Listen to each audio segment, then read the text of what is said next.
So here we have the model. Final model will be like this: D is equal to B naught plus B1 x1 plus B2 x2 plus B3 x3. D is nothing but it is a discriminant score, and B is nothing but it is a discriminant coefficient or weight, like what you have in regression. So B is nothing but they are the coefficients, and X is nothing but it is an independent variable. In my example it was price. Okay, so the coefficient of the weights, that is B, are estimated so that groups differ as much as possible on the values of the discriminant function.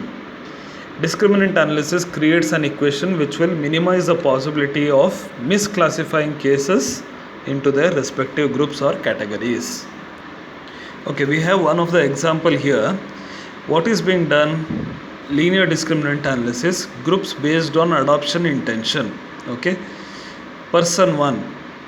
Okay, so how they have rated based on the quality of the product, accessibility of the product, and price of the product. So they have rated based on 10. Maximum is 10. The rating least is 1. Okay, so now person 1 has rated a product as 8. Similarly, person 2 has rated 6 for the quality of the product. Person 3 has rated 10 for this particular product. Person 4 is 9, so on and so forth. Okay, now we will try to understand multi-discriminant analysis based on this particular graph. Now what has happened is person 1 has rated as 8. I'm just going back to the previous slide. Person 1 has rated it as 8.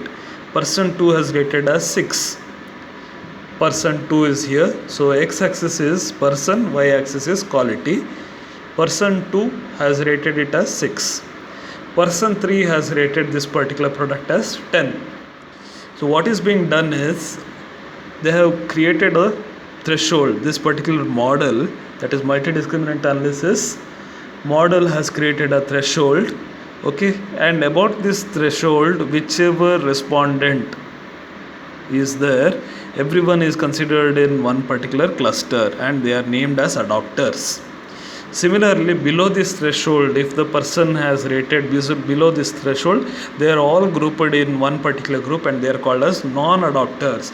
This name can be given based on the assumptions of the researcher. These names are completely in control of the researcher. He can name it in any ways. Okay, while this is considered as misclassification. Why this is called as a misclassification? Because it is again based on the model, how it classifies it.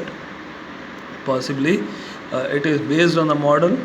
The decision is being taken that this particular person is not being classified in any of the circle. In that case, we can consider a separate cluster for this particular respondent. Okay.